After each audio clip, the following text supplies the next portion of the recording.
Hello, and welcome to the latest Tines Lookback video. This is where we check out some recent feature updates by the Tines team. I'm Hannah from the product marketing team. Earlier this year, we set a goal of 250 new features by the end of the year. If you've been keeping tabs on our What's New page, you can probably see we're off to a busy start. We've got a lot to cover today and not a lot of time, so let's jump right into it in what we've been doing with AI. We've expanded our AI automation capabilities to make them more accessible for all teams, encouraging adoption across the enterprise. You can configure and connect to any AI model that is OpenSchema compatible, but we've since expanded that to include Azure support for OpenAI and more options with AWS Bedrock for self-hosted tenants. Builders should have the freedom to select the AI provider they want interacting with their workflows and use different reasoning models to meet their specific workflow needs. We understand there must be a level of governance around using AI, so you can find a usage report of AI credits in the reporting page for easy tracking on which story is using X amount of credits. Now, the things you can do with Workbench, our AI chat interface, continue to impress me. Did you know that you can use Workbench in Slack, or that you can share your Workbench conversations with other members in your tenant? There shouldn't be any barriers to using a tool like Workbench, and we are making sure that everyone on the team can make the most of it. So when it comes to interacting with Workbench, you want to be acting fast and getting to the output quickly. Builders can drag and drop files into Workbench for immediate analysis, or ask Workbench to generate a file for you based on the information you give it. Because Workbench is for you and your team, you want it to be personalized. Private templates are a huge help as you can connect your unique tools with their specific configurations to Workbench.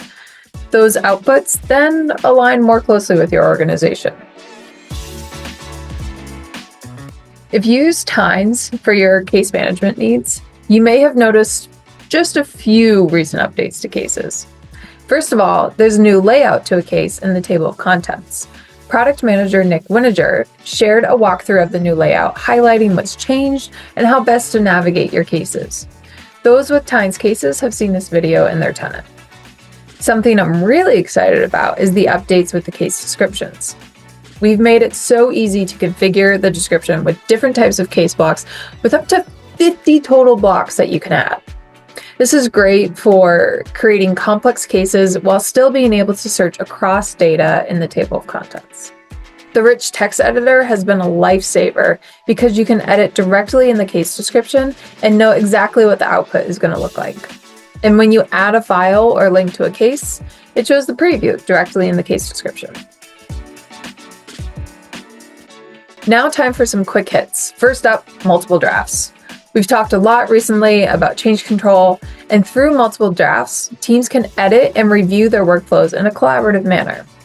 Tenant management can be tricky, so we've done some work to add notifications for letting you know you're near and at your event limit, the option to disable a tunnel from the tunnel settings page, and we also updated the scope of tags to team-wide so they're visible within the team they were created in.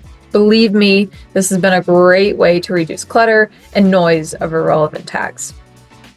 We also even added the functionality for someone from our support team to impersonate a user. They can replicate an issue and fix it for more effective troubleshooting.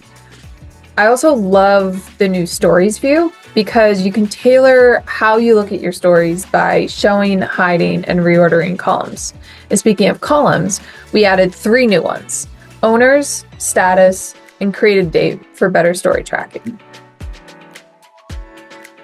One of my favorite things you can build in Tines is pages, which can then turn into fully fledged apps that your end users can interact with.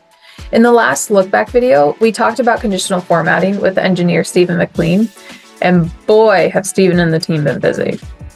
There are even more ways you can format your page with conditional formatting, like a formula option for conditions like true, false, using date and file upload elements to determine the condition, or using a regex to target text input values. And regarding layouts, sometimes you want your page to be more than a straight vertical form. That layout can be boring or honestly really long for an end user to peruse through. I challenge you to give your pages a visual update with custom layouts. From the full page to individual containers, you can customize the way different elements appear on your page. Plus, conditional formatting can help with cleaning up the length. As I mentioned at the top, we have a mission to release 250 new features, and our same-day shipping event in March certainly ensures we are on track to meet that goal.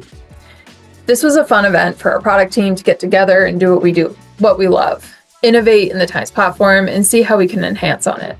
Some of the updates included new event transform action icons, run script now available in the tools menu, and rewinding workbench conversations.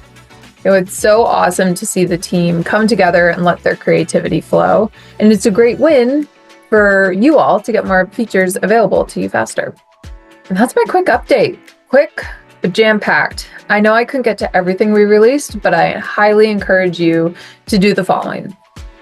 Try out different AI models and reasonings for your workflows and when talking to Workbench. Check out the new Cases Table of Contents layout and play around with the different views. And then finally, create a new page or update your current ones with all the different ways to edit and style a page. Let the team know if you have any questions, and as always, happy building.